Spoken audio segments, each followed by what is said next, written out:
start the 8 learning sessions. Team 1, the Team 1 guys are going to be sharing with us their learnings and their experiences around the first competency, which is demonstrating ethical practice. And that is a huge topic, or a huge topic. I can call it a topic, but it's also a competency that we coaches need to understand, that we need to be able to bring to bear within the different teams that we, it was in this last few days, kind of looking through and trying to understand the team coaching, that it kind of dawned on me that, the individual coaching is kind of more prominent, but the idea of team coaching is not too, how will I say it? It's not too noised, as it were. I am more familiar with individual coaching, but it's good to know that you can coach whole teams. And in coaching whole teams, of course, it brings a whole lot of benefits to the teams. And part of those benefits is that the whole team, for example, can begin to learn together, build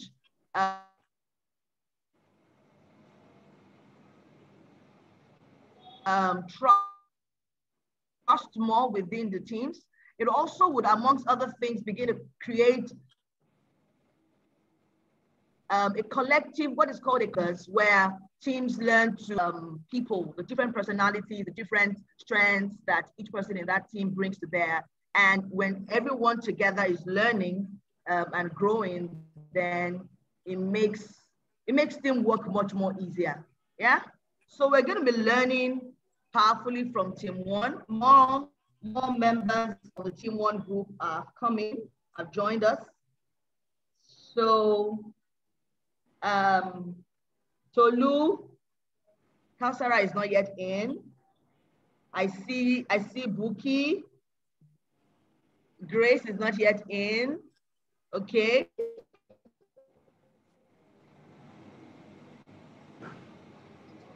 But I think if they have a representative in her, can you hear me? This is the level. I want to agree that they must have a representative. Yes, they do. I think thank God. Yes, they do. And I've given him the co-host right. They do. Oh, so fantastic. Fantastic.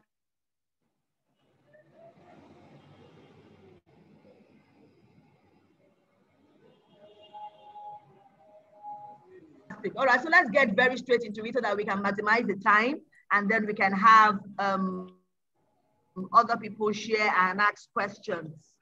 All right, so without one. Drum rolling for Team 1. Thank you very much. Permission to share my screen. Yes, please go ahead. Please go ahead. And then, okay.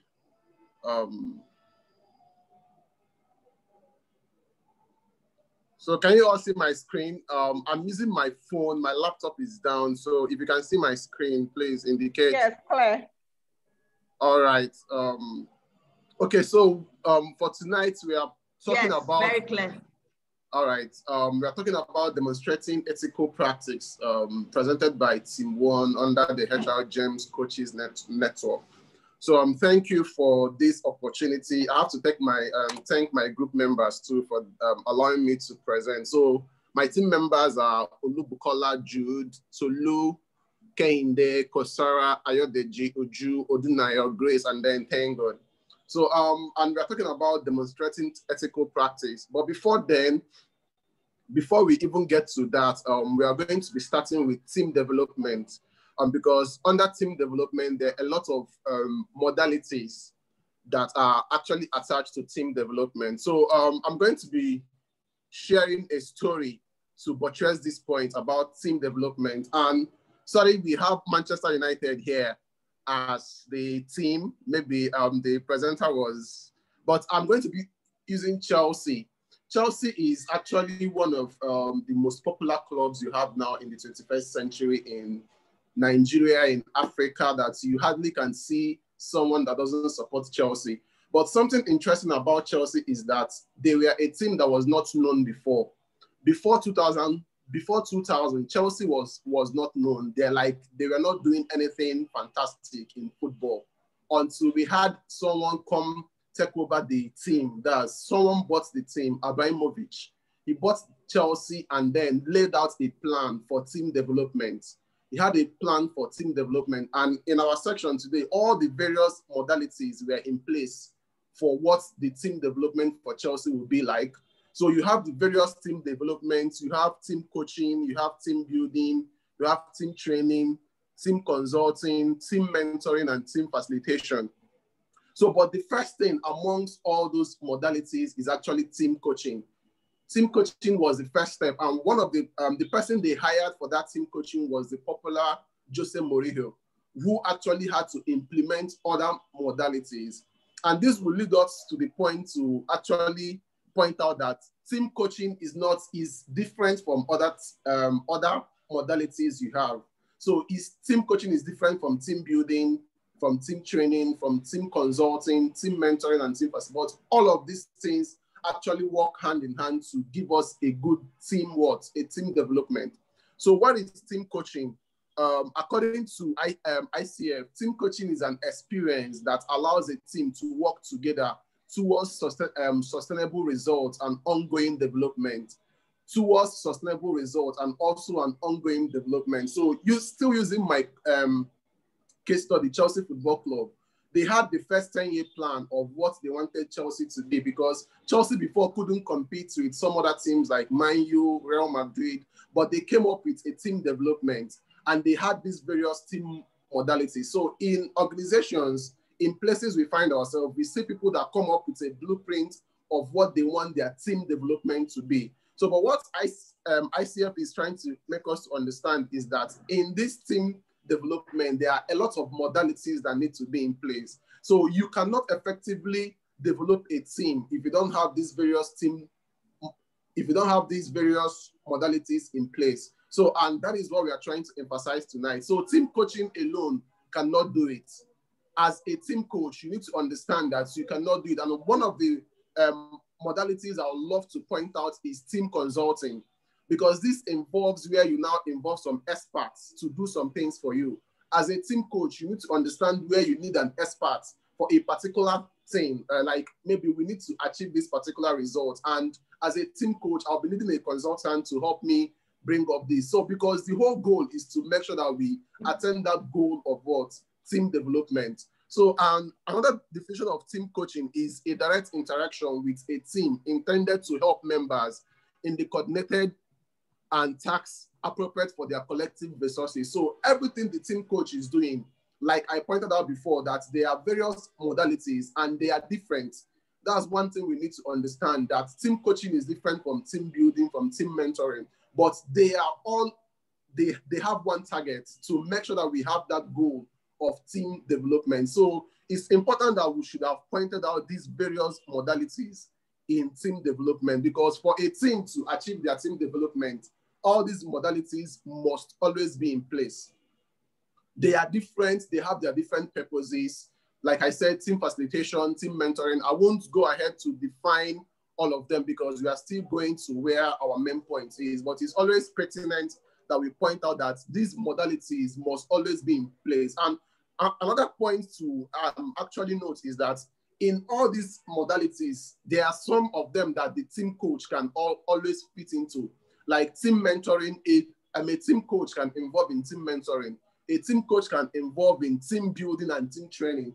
But when it comes to consulting, it might be a little bit different, because you might need an expert analysis to help you analyze some issues, some problems that will help you to achieve that team development. So having said that, like we pointed out, the various modalities are not the same. Each modality has a role to play in the team development. However, a team coach who always plays the role of a supervisor will always make sure that all these modalities are in place for team development. So that will lead us to demonstrating ethical practice as a team coach. So demonstrating ethical practice as a team coach. Now, I love this a bit because coming from the legal background, when we talk about ethics, there are a lot of things involved in ethics. Ethics can come from law. Ethics can also come from philosophy. In fact, ethics is actually a branch of philosophy that talks about what the right and wrong behavior. So, and ethics is actually in organizations today, in any place we find ourselves, organizations are putting ethics as one of their core values. In fact, you hardly find a place that doesn't emphasize on having ethics as one of their core values. Then that means that it's actually very important. So a team coach should always know that ethics will actually help to do us, to come up with a very good team development. So what are some of the various ethical practice a team coach should always note? The first one is that a team coach should see the client as a single entity, or like should see the team as a single entity. That means that every team member must be allowed to air their views freely without prejudice. That means that a team coach must actually say that, okay, don't bring in prejudice here. Allow everybody to say their opinion. Don't try to give someone a little bit upper hand than the other person. A team coach must always understand that this is a single, everybody makes up the team. So if everybody is making up the team, then everybody's opinion counts. Everybody's opinion counts. You must be patient to hear everybody out. That is what a team coach is. You are dealing with different individuals who have different temperaments, different opinions. So in every team, no matter what the person is saying, a team coach must be patient. You must be patient to hear everybody out. Don't say, oh no, this, and don't try to shut them out just for that, because what we are looking for is that team development. So everybody's opinion will always count. So be patient to hear everybody out. That is a very good team ethic that a team coach must always have. Then secondly, another ethic is that a team coach must maintain the distinction between team coaching and team building, team training, team consulting. I've already talked about this, but it's also coming here as one of the ethical practice. So that a team coach must always understand that I'm not going to model up all the modalities. So you must always know the difference. So now let's say that, for instance, at each point, a team coach must always identify what is needed at that particular point. So to get that team development, what might be needed at this point might be team building or team mentoring. And I want to emphasize on team mentoring, because this is very important when it comes to team coaching. A team coach must always be a mentor. You must see yourself as a mentor to your team, because people might come to you to ask you questions, might want to find out some issues. So you must accommodate to teach. You must accommodate to mentor. And this might mean going back and going beyond what you are meant to do, but it's all for the goal of the team. It's all to see that there is team development in the team. So a good team coach is always a mentor. A good team coach is what? Always a mentor. So this is one of the things that we are meant to note as one of the ethical practices. So then the third point is that a team coach must demonstrate the knowledge and skill to practice the specific blend of team development. Now, the key word here is that a team coach must demonstrate knowledge and also demonstrate the skills. So as a team coach, it will be wrong of you not to demonstrate the various skills that are needed to actually do what? To achieve that team development. So even before you start out, you need to identify the various skills. What are the various skills? What are the knowledge we need? So you need to say, okay, team, this is what we are trying to achieve. What are the various skills? Because you cannot just start something without knowing the knowledge that is required and the skills. If I should borrow the Bible principle here, Jesus said that each person must first of all count a cost before you start building. So you must actually know what is the knowledge that is required for this team development. What are the skills necessary? So these things must be in place, that everybody must know what is expected of him. Everybody must have that knowledge or that skill that is actually very pertinent for that word, team development. Then the fourth ethical principle we hear is that a team coach must adopt more directive team development modalities that will help the team achieve their goals. Now, I need to clarify something here. Like the key word here is adopt more directive approach. Now, and I will also use football because I'm a football fan and I've actually seen what plays out in so many things. Now, there are some coaches that they will tell you that a team coach, they don't have a man management skill. They will tell you that a team coach doesn't have a man management skill. That's the player sometimes cannot even go to the coach to do what, to share something, or the coach cannot be direct enough to tell this person, this is what is meant for you to do at this particular time. If it's not that collective coaching, a team coach might not actually ignore. But one of the things they are making us understand here is that you must be direct in your approach sometimes. If someone is not doing something very well, be direct in your approach, not like you're going to criticize the person. Sometimes criticisms might be there, but it must be constructive criticism. But always be direct in your approach. Don't go and talk at the back of the person. Just be confident enough to approach the person. I don't like this thing you're doing.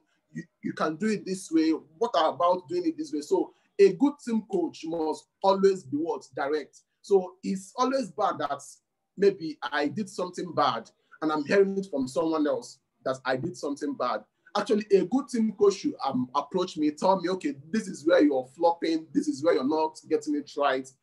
And that is man management. You're being direct in your team coaching, and it will help build confidence in your team members. Okay, I know the coach got my back, like he can always approach me when I'm not doing something right. And it gives you that confidence to always approach your task and do it very well. Then the fifth one is that a good team coach must maintain trust, transparency, and clarity when fulfilling multiple roles related to team coaching. Let me say it again. A good team coach must maintain trust, transparency, and clarity. Now, these three words are very pivotal. Now, trust. You cannot be a good team coach if you don't trust your team members. You cannot be a very good team coach if you don't trust your team members. Yeah, we know that everybody is not perfect. Everybody might not give you the required expected outcome, but you must trust them to deliver. You must trust to hand over responsibilities to them. Some team coaches doubt the skills of their team members. So if you are doing this, you are not building that trust. You are not building that capacity to your team members. You need to trust your team members with responsibilities. I know they might sometimes falter. They might not get it presently, but this is why you are the team coach. Where they get it wrong, you will correct them, but you must trust them with responsibilities. You must trust them with tact, and you must also give them the opportunity to flourish in that role. That is trust. And then also the second one is transparency. You must be transparent in everything you're doing. So every team member must know this is A. Not like some people might think this is A and others might think this is B. No. So it's always good to be transparent in everything you're doing. A team coach, this is because a team is actually a team. Now, if you want to say like in proper usage of English language, a team is seen as a unity. So it goes with the singular verb. So that a team is one. So you must be transparent in everything you're doing. Don't go and say this to this particular section of the team and then go and say something else. So every team must, whatever you're doing, the team goal, everything must be transparent, because this is what is going to foster what? Unity. When the team has that transparency in them, that means everybody can come up with their opinion. Everybody can say something and they know that everybody is being carried along. Then clarity. I don't know, it was someone that made this statement. He said that clarity is the right of all, but not the experience of many. I've forgotten the person that said this. Now, clarity is the right of all, but not the experience of many. As a team coach, you must always be, like your points, everything you're doing, there should be enough clarity about the responsibilities. There should be enough clarity about the task at hand. There should be enough clarity from your own point of view too. So you have, your team should know that there is trust in this team, there is transparency, but there is also clarity. There is clarity of roles, there is clarity of principles. So maybe there are some sections in the team.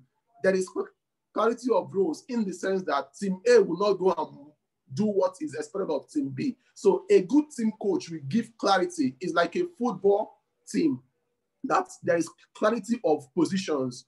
So someone playing the attacking section will not go and start defending. Everybody knows in their head what is expected of them to do, because what is the end goal? We are trying to develop this team. We have a particular goal in mind. So everybody has a clarity of role, a clarity of function that they are meant to do that will help them to do what? Achieve the end goal of team development. So now we, as we're ending, we try to distinguish the difference that ICF had to set up the distinction between one-on-one coaching and team coaching. So the emphasis is actually going to be on team coaching, because that is what we are focusing. Now, a good team coach must always ensure that, like, okay, we've already discussed these 5 points. So, but they were now trying to juxtapose between one-on-one coaching and team coaching. So I think it's always pertinent to point out that the skills, or as a one-on-one coach, some of the things you do there you might need to step up a bit when it comes to team coaching.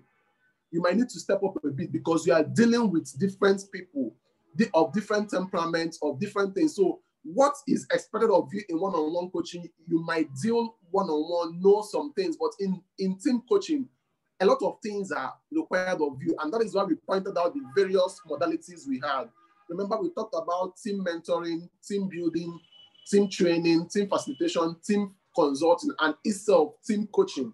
So I'll be ending by saying that a good team coach is a supervisor.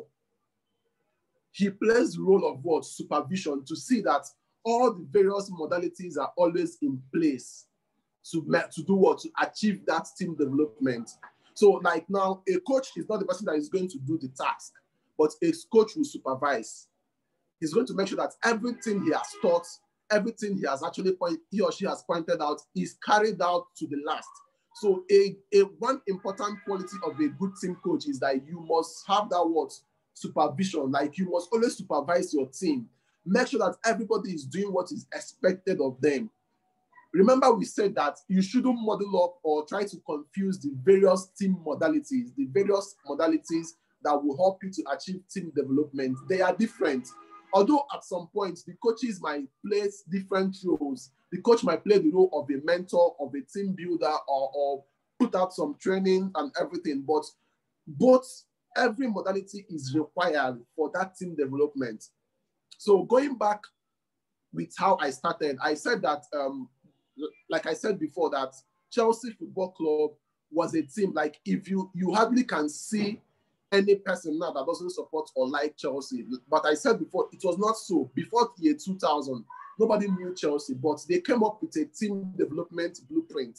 In the next 10 years, this is what we wanted to. And these various modalities were put in place. They started by appointing a team coach in the person of Jose Mourinho, the popular, who actually had to bring about these various modalities to make sure that, and now this team development is playing out. And in organizations and everywhere we find ourselves, there should always be the goal. That goal is the team development. What do we want to achieve?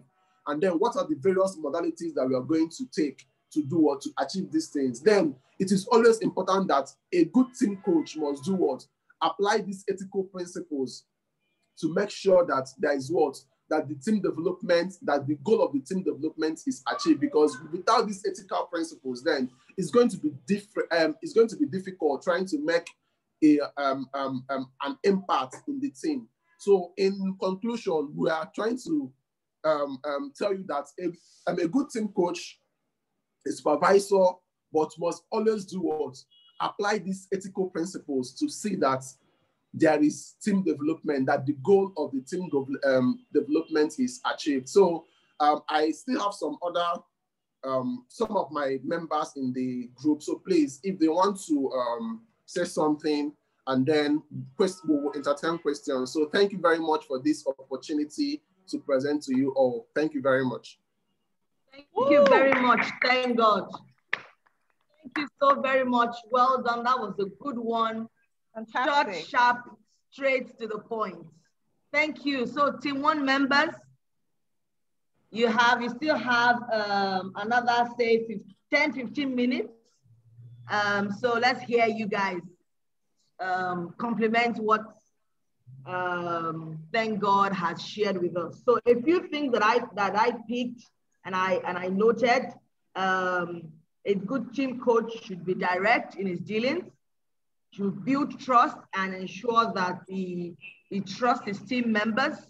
It should also ensure that clarity of roles, clarity of responsibility is done or ensured within the team members. So let's hear from the other members of the group on this competency of demonstrating ethical principles. Good evening, everybody. Good evening, Adwayo. Okay, thank you for the presentation, thank God. Just to buttress what the presenter presented to us, whether we are talking about team coaching, team building, team development, the competencies is applicable in diverse areas. I want to liken it to be an head of department, or you are supervising a team. One key thing is that the goal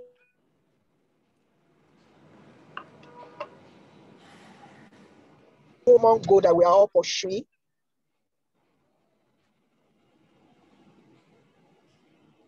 different levels, but the contribution of each of them is required to achieve the desired goal. And where the competencies now comes in is that we need to earn the trust of the team members. They need to trust you to the level of believing in you, being able to open up to you and trusting you that you give them the right support, the right guidance to get to the desired level. Confidentiality is also key because sometimes beyond the goal, you get to see one or two of them that will open up some things that appears to be a bit personal that we need to manage for each of them. So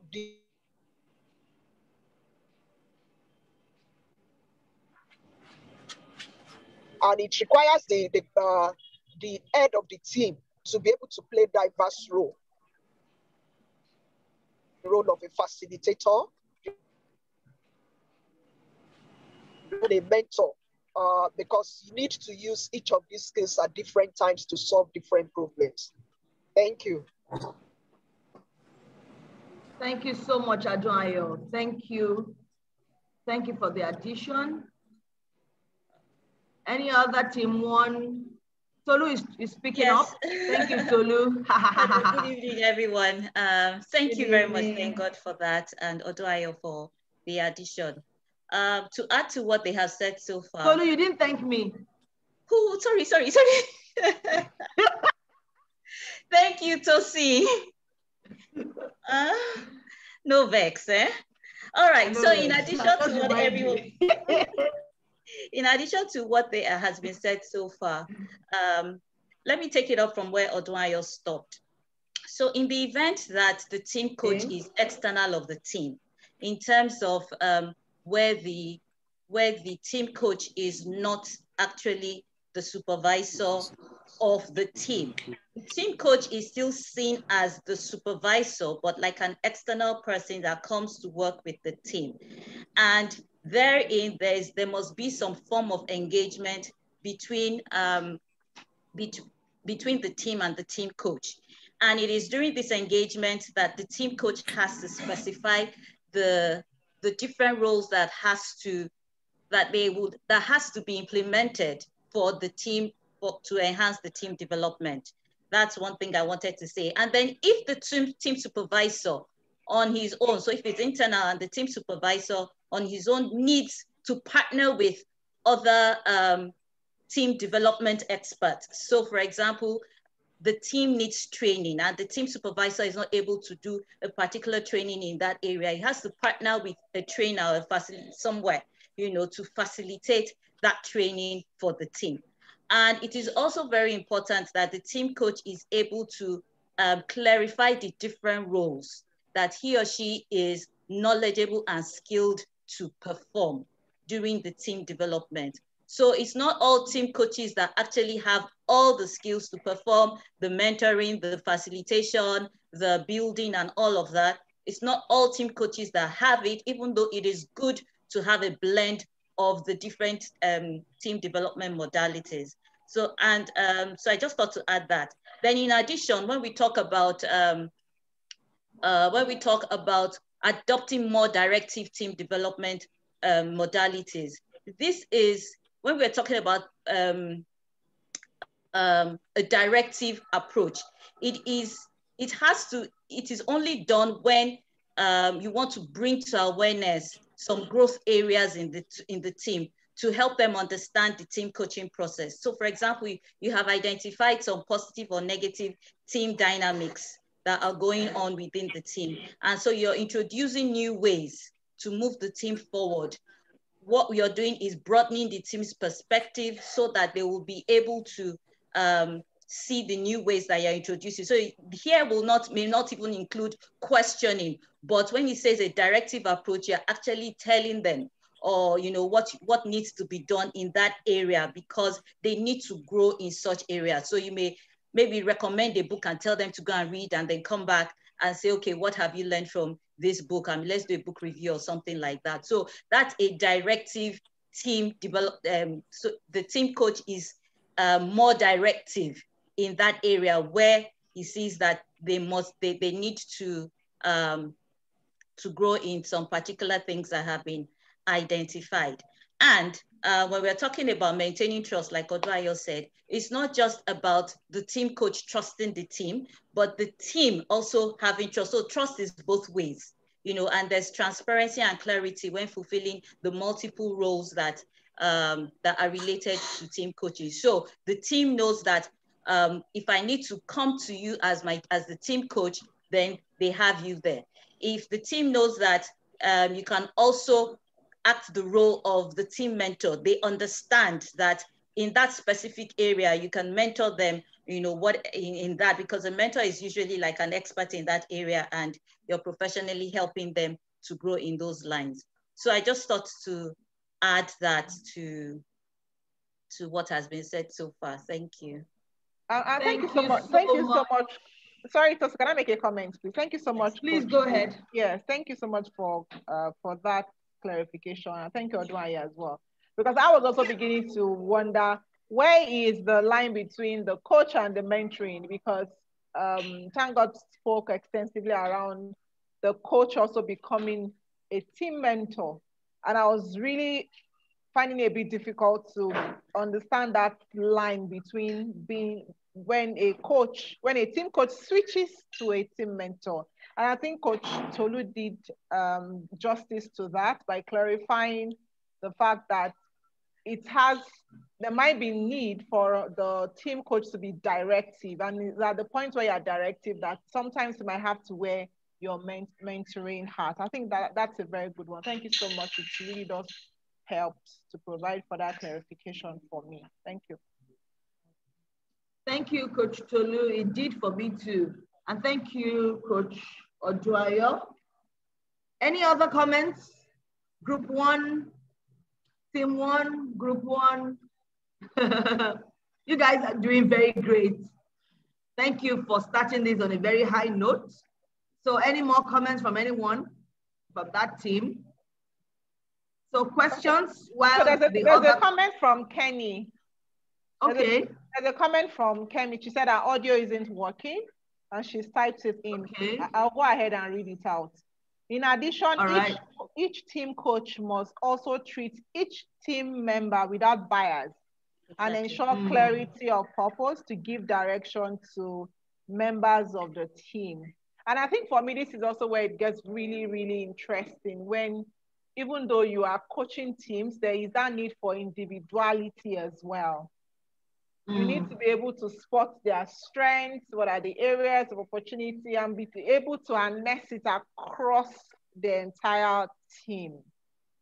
So that's a very good one, Kenny. Thanks for highlighting that as well. Tosin, over to you. Yeah, Okay, so any more comments? This is the time where we can ask our questions. We're doing well with time. We have 15 minutes to go. So questions, comments? Okay, can I ask? Coach Kausara, abundant okay. mind. I will start calling people by name now. Yes, so let's get it out so we can all learn. I have a question. So for me, okay. When we talk about ethical practice in team coaching, there would, even though people are different, there will always be some flaws or some friction in team coaching. And I'd like to understand from ICF's point of view with regards ethical practice in team coaching, how do you manage conflict, within the team that arises from the team individuality? I'll cite an example. So I have a team, and out of my team, there's someone who has a particular flaw, right? And that flaw is impeding the performance of that team. Even though it might sometimes not cause friction or conflict, but even if it does, how do you manage that from the coaching ethics practice aspect to ensure that you are able to deal with the issue and still able to give confidence to the team members, so you don't come across as, oh, you are taking sides or you're covering up on an individual's team weakness? I don't know if that is very clear. So can you hear me? Yes, we can hear you, but did you hear me? Yes, I did. Okay, thank you. Mary, my audio is clear. You might want to check from your end. Okay, so while the team coach takes the team as a single entity, like you said, that it's a single entity with multiple individuals that make up the team. So in terms of when we are talking about the ethical practices, the team coach should not be seen to be taking sides with anybody, any subgroups or anything like that.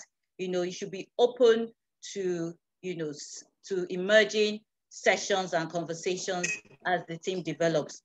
But you can also have discussions with individual team members, but those discussions will need to be confidential. So if I'm having, this is a team now, we have the HR GEMS team, and there's somebody, like you said, there's somebody on the team that is a bit difficult, so you can have conversations with that individual team member, but the conversations will remain confidential so that it's not like you're throwing the issues you have or you have identified with this person into the open with the rest of the team.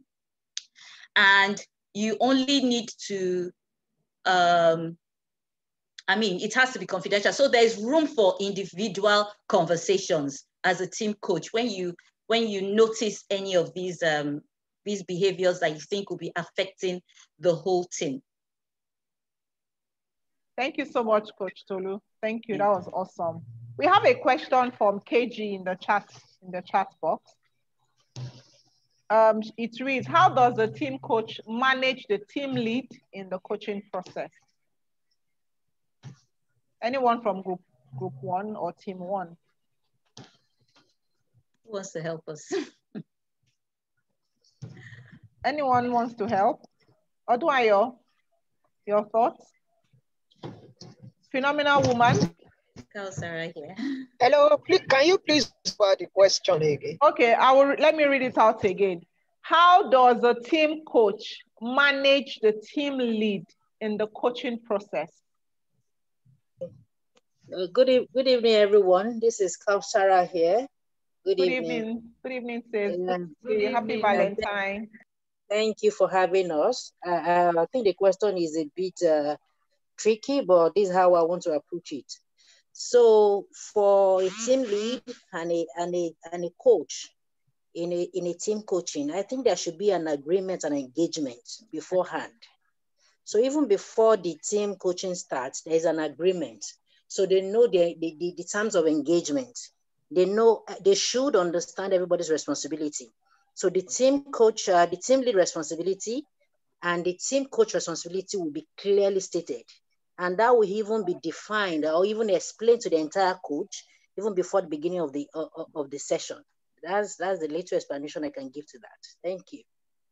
Exactly. Thank you, Thank you, Counselor. For me, there should be proper handshake between the two, because sometimes you can have a situation that it seems there is overlapping responsibilities, or it seems, yes, or maybe the other team members find it difficult to know who to approach for certain issues. So in as much as the responsibilities should be well defined, there should be proper handshake. Even when the team lead or the team coach is addressed for what he should not be addressed, I think it's the responsibility for you to direct and channel the complaints appropriately. Absolutely. Thank you, Odwayo. Awesome. Correct. Okay. Thank you very much. Any other contributions? Any other questions? Ayodeji, can we hear your voice, please? You happen to be in this team. Yes. Hi, this is my voice. Good evening, everyone. Hi, good evening. And you've heard sorry, I'm in a bit of a noisy place right now, but I think the conversation went very well. Valentine mood, right? Don't mind him. Don't mind him. No, you know now. You know. I know. Yes, so that's what it should be. All right, awesome, phenomenal woman. You are in this group. Say something. Buki. Everybody is doing Valentine, and then they just signed it, and then they are coding Valentine in the behind. There is God, though. Okay, so are there no more questions? No more comments? Okay, so I have one more question. Sorry, for me, I'm really passionate about learning. And when it comes to coaching, it's one area that, you know, with all joy and all passion, I just want to learn as much as I can. So still talking about harnessing, you know, our team strength under the principle of ethical practices. So how do you do it in an instance where you have several conflicting opinions and you're trying to embrace individuality, which also includes embracing ideas and thoughts, you know, on different options to enable the team achieve its overall objective and goal. But if you're having if you have someone who's really strongly opinionated on your team and feels neglected if you do not embrace their ideas on the team, from the coaching ethical practice, how do you manage such a situation? And these are real life issues anyway, because as professionals, we get engaged with teams on a daily basis. Our direct team members at work, our other team members within the organization, even outside our organization, we also get involved in other activities, virtual group activities, learning activities here and there. So we are exposed to various teams with various team dynamics, some very peculiar. So how do you manage such individuality within your team that just makes it very difficult with their personality around getting their decisions across?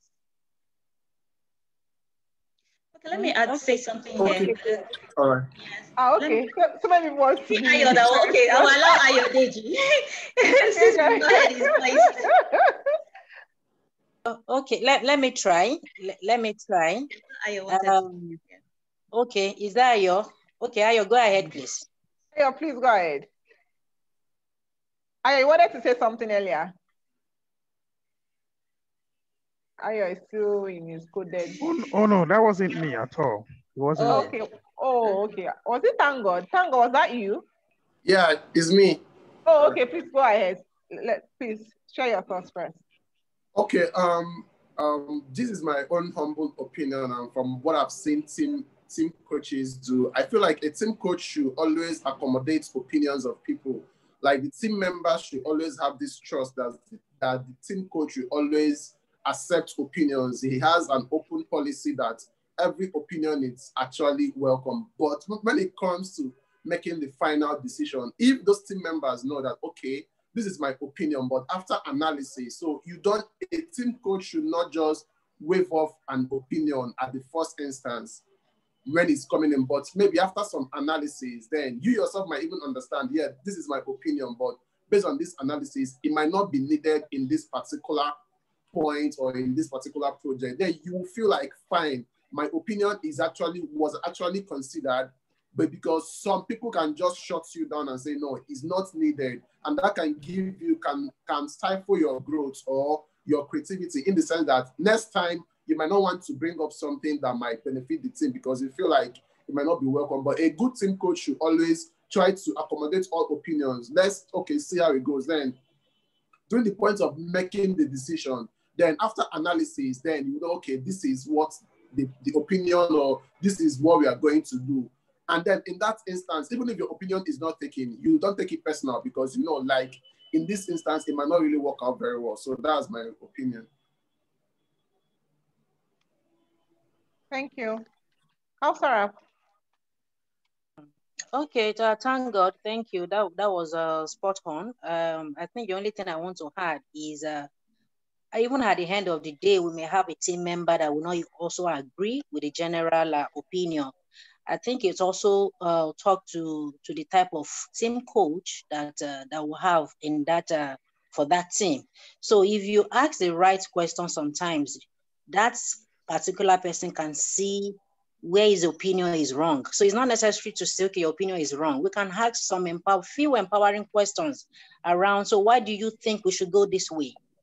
So what's the result? What do you think we will get at the end of the day? What's the strength in your opinion? What's the strength? What do you think the outcome would be? So the power of the team coach to ask the right question also will help that person to see what other people are saying that is not saying. And also we can even ask the other people that are also having a general agreement to say, okay, what is that? Let's discuss this person's opinion. Because there's a place of individuality. Yes, right. So let's discuss his opinion. Let's see, let's ponder on it. Let's ask ourselves questions.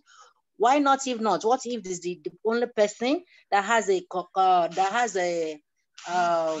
what's it called? That has a different opinion, that has the right solution to what the team is actually looking for.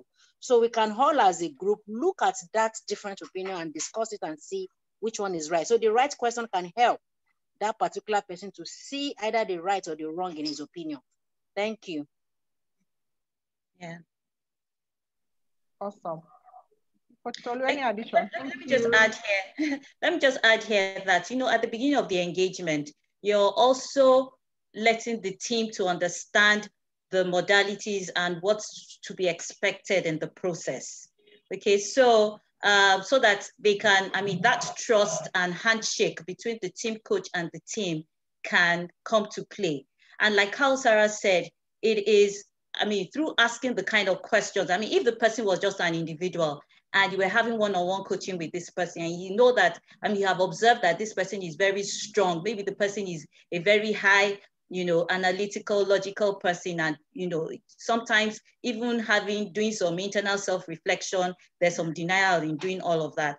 But if you look at it in terms of the team's goal and the team's development, and not just the individual's goal or the individual's development, then you are able to ask the kind of questions that everybody, all members of the team, will come in together and add their knowledge or insight to whatever is going on. I mean, whatever the conversation is about. You know, so by the time other people, you know, chip in their own opinions and all, and you're asking some very wonderful questions, the person will sit down and be wondering, okay, now I know, you know. So it's very important that we are able to carry everybody along as well, even if you have one person that may be very opinionated and, you know, all. At the end of the day, the team coach has been engaged to deliver a particular goal. and whatever the goal is the team's goal. It's not the team coach's goal. You know, so is the team's goal. Is the team's goal that they want. So whatever the opinions are, however the modalities, whatever the team coach is going to deploy to be able to help the team develop to get to achieve the goal that he has been engaged to achieve, then he has to, you know, remember that the team coach too can also wear different roles and different hats. So even though he's a team coach, if he has knowledge and skill to train, if you've identified that there's a particular gap that this opinionated person, you know, then you can do a short 1-2 day, I don't know how long training to be able to do that. And so that's where the other practices, even in the ethical practices, where it says you can have a direct approach towards the person, towards areas that you have identified concerning team dynamics. So if the team coach has the skills and abilities to wear the different hats, so you can facilitate, you can mentor, you can, you know, consult and all, then you can also use the directive approach, you know, just identify what you need to deploy at any point in time, and the team understands that you have those different hats and they can approach you for whatever it is that's. So it's a collective goal, it's a collective decision. I even think it's not even out of place to have a one-on-one with that person. Exactly. Yeah. Because you may also help the person to identify, you know, the person may have some other struggles that he's so opinionated. So most people that are so strongly opinionated and all usually have some form of complex. And so they feel that their voices, be a blind spot as well. Yes. Absolutely. So they feel their voices must be heard, they must shout, they must scream and all, but by the time you have those conversations, the person will calm down. And adjust. Wow. Thank you so much, everyone. Wow. Thank you. Let's give a round of applause to Team 1. They have done well. Please unmute your mics and let us clap. Wow, awesome, guys. Please unmute your mic. Let's hear Thank you, Team 1. Wow, well done, Team 1. That was awesome. Awesome. Wow. Nice. Thank you so much, Team 1. Thank you, guys. Thank you so much. Thank you so much. Okay, so in rounding up, one of the things when Coach Tolu spoke, she packed the whole matter was that it's not about the individual, it's about the team goals. So what is the team goal? So, and that team goal should be the focus and it must be achieved. And so every other thing we will subsume, we will submit, we will adjust, we would permutate and combinate, do anything to just ensure that the team goals are achieved. I want to say thank you very much to Team 1. Thank you for the comments. Thank you for the questions. Thank you for the answers. Thank you for the engagement. It was really wonderful. So it's a challenge to the other teams. This is the least that is going to happen. Really grand opening. Wow. Yes, hard work pays. Hard work pays. Yes, hard work pays. Hard work pays. Well done, guys. Well done. What are you trying to say, Counselor? And I even worked hard, Abby. Yes, okay. so I want to say a big thank you to Bukola, the phenomenal woman. I want to say a big thank you to Tolu Afoja and Simeon. That's thank God. Everybody in that team, they did very well. It was slow at the beginning, but by the time we gained momentum, it was very interesting. We shared the responsibility. I'm so happy I have the right team. Thank you so much, everybody in Team 1. Thank you. Bravo. Thank you. Woo! Thank you. Nice one, guys. All right, so let's take the engagement to the group as well to appreciate Team 1 so that we can inspire Team 2 as well.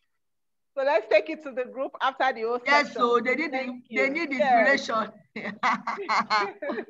Absolutely. Sorry, Counselor, let me ask, when did you guys begin to get momentum? How many weeks to the presentation? How many days? Did you start gaining momentum? Okay, sorry, James. Please, don't bring our yash outside. Don't bring our yash outside. Please, at least we are presented. No, now. Don't share trade secrets. We don't share trade secrets, At please. least we are presented. Trade secret, please.